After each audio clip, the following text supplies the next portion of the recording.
Welcome to the world of HeroQuest, a place unlike any other. What happens when two of the undisputed titans of tabletop finally start playing nice? For decades, we've kept our collections strictly segregated. Our HeroQuest miniatures stayed in the dungeon, and our Talisman heroes stayed on the quest for the crown. But most avid hobbyists have had a moment of intrigue while looking at both boxes on the shelf and wondered, what if?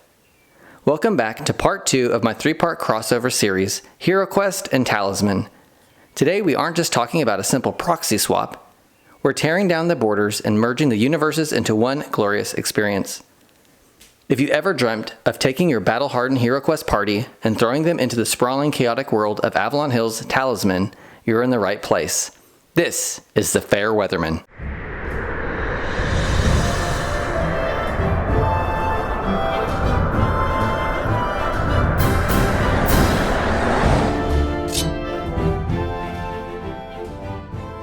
Welcome back to the channel. Thanks to the incredible archives of John at Talisman Island and the creative genius that is the legendary Odanan, we finally bridged the gap. If you're an avid HeroQuest collector like me, you have boxes full of beautifully sculpted miniatures thanks to Avalon Hill. And these two geniuses have made the custom cards, and their mechanics make this crossover look and feel authentic. This is the ultimate HeroQuest Talisman crossover. The community has brainstormed about this for years, but it usually ended at, just use the Barbarian Mini as a proxy for the warrior. The real revolution started when Fernando Odanan joined forces with John. Fernando is a master of the craft, famous for designing custom card sets that translate Talisman rosters into the HeroQuest engine. But we're saving that specific deep dive for the last video. Today, we're looking at how John and Odanan flipped the script and brought us this unique homebrew card expansion. Let's get into this.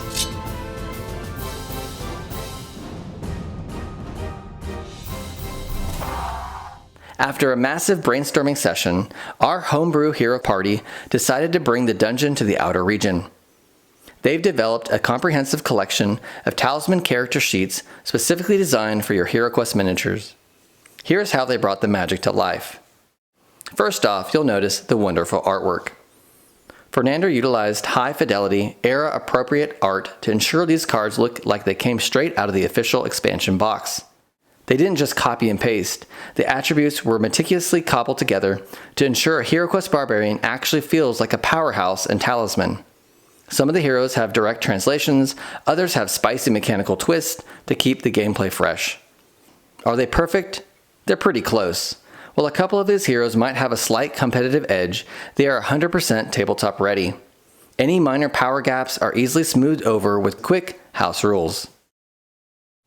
When I came across these cards, I really fell in love with this idea, and I really like this style of homebrew, utilizing miniatures that we already have, and allowing us to get a bit more extra mileage out of the game systems that we currently own. And my son likes the idea that we get to utilize the monster miniatures as heroes. My son had a fun time with the massive ogre miniature, stomping his way around the realm. Here's how I created my set of homebrew cards. So as you can see, these are the official cards from the Talisman 5th edition game box, and these are the homebrew cards I made with cardstock, Mod Podge. They are identical in size.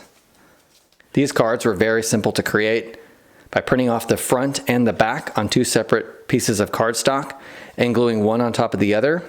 I then used my hobby knife to cut all the edges and then picked up a corner cutter and cut these corners to really give it that official look.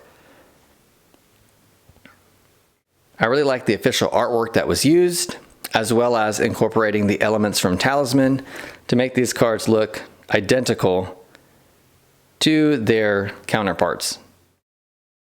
There is a whole treasure trove of HeroQuest character crossovers that you can include from HeroQuest, the game system, as well as multiple expansions. We're going to go over those now and what you'll get inside the free download package. If you haven't had a chance to pick up Talisman 5th edition, I highly encourage you to do so, now more than ever, because of the possibilities between these two game systems merging together.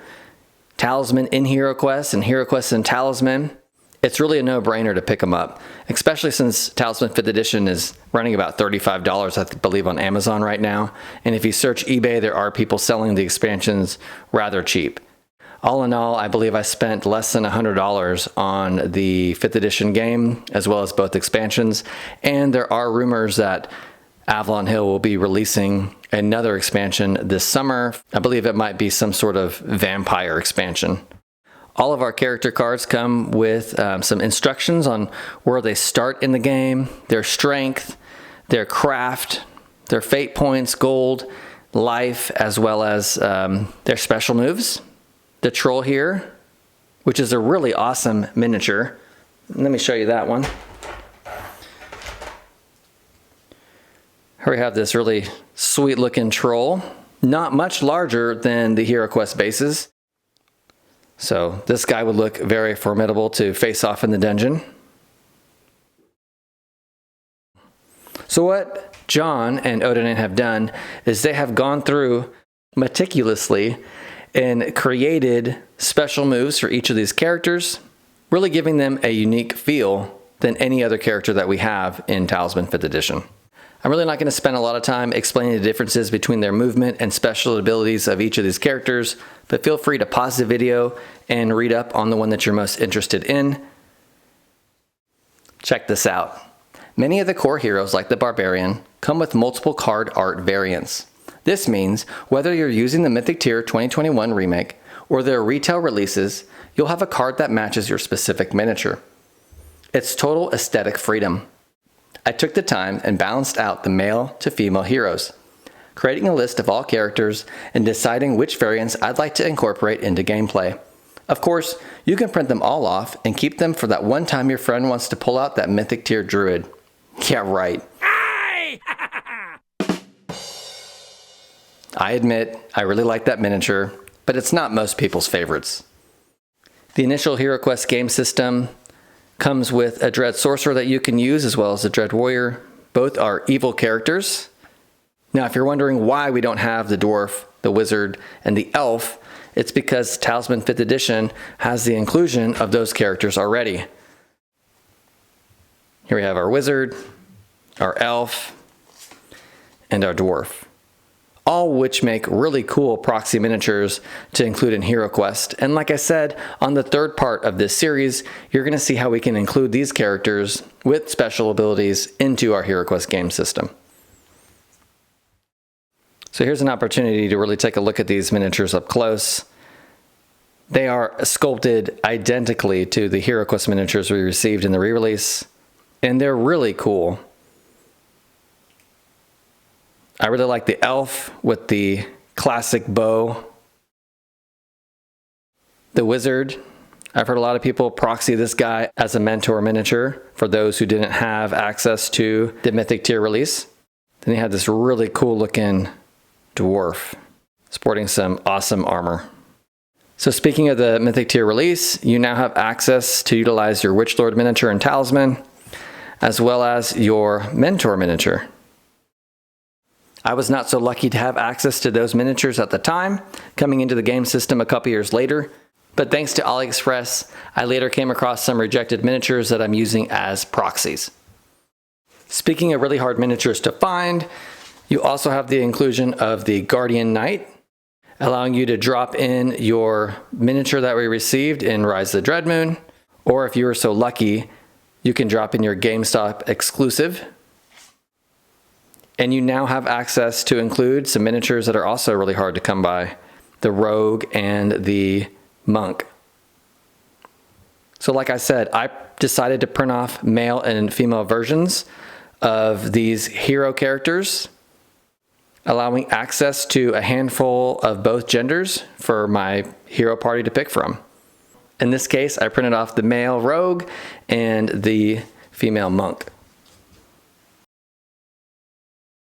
Moving right along, we now have access to a couple of the bad guys found in a few of the expansions, like the Blightweaver and the Dread Cultist, both being similar in their miniature fashion, one being green and one being gray, but they're given a slightly different way to play out on the Talisman table. You also have the inclusion of the Ogre Lord and the Polar Warbear. I really can't wait to drop in the Ogre Lord because he would just be massive on the game board, just like he is in the HeroQuest expansion. Speaking of expansions, we now have access to a lot of the heroes that were added throughout the HeroQuest universe, like the Berserker, the Druid. There are the newer Druid variants, the male and the female cards, as well as the Mythic tier Druid. We have the Explorer and the Bard. I didn't necessarily like this as a hero character in HeroQuest, but I do feel like it fits into the Talisman 5th edition world a bit better.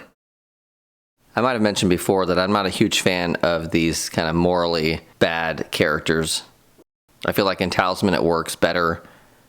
Anyone can go after the Crown of Command, but in HeroQuest I do like my good guys to be good and my monsters to be bad.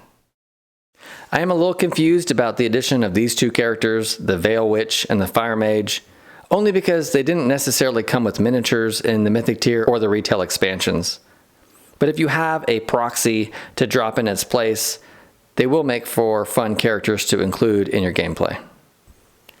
Now, rounding out probably the most exciting additions to this Homebrew expansion card set are our evil sorcerers from Wizards of Morcar. We have the Storm Master, the Necromancer, our High Mage, the Orc Warcaster, and the Artificer. All with really cool Avalon Hill miniatures that we received in that game box.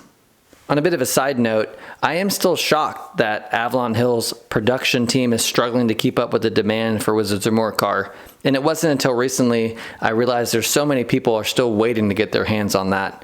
I was fortunate enough to pre-order it on Amazon in the US, and so it came as soon as it was released.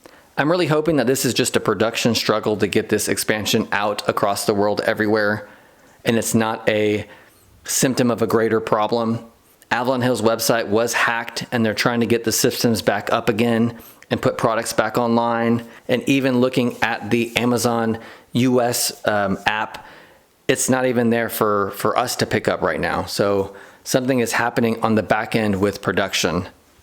Let's all be patient and hope it gets resolved soon. I'm really excited about all the possibilities of merging these two game systems together now that they both rest in the Avalon Hill universe. So I'm excited to see what's in store over the next couple of years. I have had a chance to sit down and play 5th edition with my son quite a number of times, and I did notice some key differences from 3rd edition.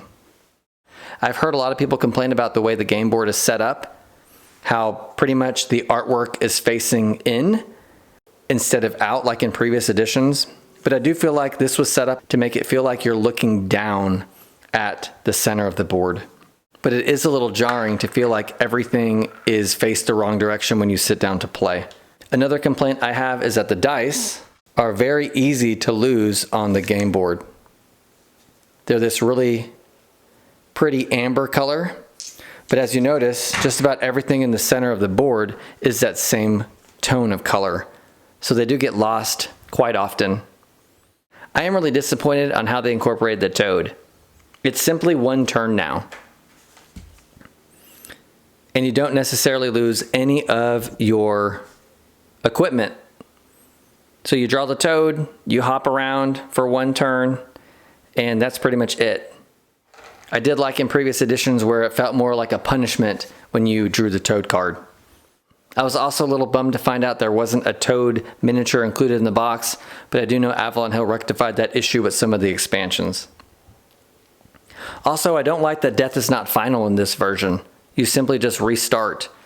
So if you've been playing for a couple of hours and you were forced to restart, you're pretty much dead. There's no way you're going to be able to build up your character enough to get back into the Crown of Command and defeat the Elder Dragon. So you might as well just make death final in this game like in previous editions. I do realize that a lot of these changes were made to speed up the gameplay, so it wouldn't take hours to complete, like the addition of fate tokens. So if you didn't like the roll that you made and you want to force a specific number of movements or to force a specific turn, you can utilize one of your fate tokens. Also, with how large this game board now is, it's kind of hard to imagine that they would include expansions that would attach to the sides like in previous editions. I have a pretty large table here, and I just can't imagine the game system building out like in previous editions. I do know that the current expansions that they have out now are changes to the way the game is played, like alliances where everyone plays together, or nemesis where it's all against one, which I do think is a really unique way to play the game and a nice change to the systems we've had before. And one change that me and my son have made, and I'm finding myself make this change quite a bit, is to add in the HeroQuest First Light Dragon. We've gone about adding that to our 3rd edition. It makes for a great top to the castle expansion. And I do feel like the First Light Dragon just fits nice into the Crown of Command space and makes for a great Elder Dragon. I'm really hopeful that the next couple years of HeroQuest will continue to build really unique and fun expansions that we haven't ever dreamed of, now that everything's pretty much been re-released at this point. If you're tired of the same old paths to the crown, it's time to break the 4th wall of your board game shelf. Keep your eyes glued to Talisman Island for the latest updates, grab your HeroQuest heroes, download these sheets, and start your homebrew questing today. Check the link in the descriptions below to download the full set of character sheets for free. We'll see you in the dungeon, or we'll see you at the Crown of Command. Either way, your journey just became more adventurous. And don't forget to like this video, comment, and subscribe for more tabletop RPG content. And if you would like to help support the channel, you can donate a few dollars by pitching in to buy me a coffee.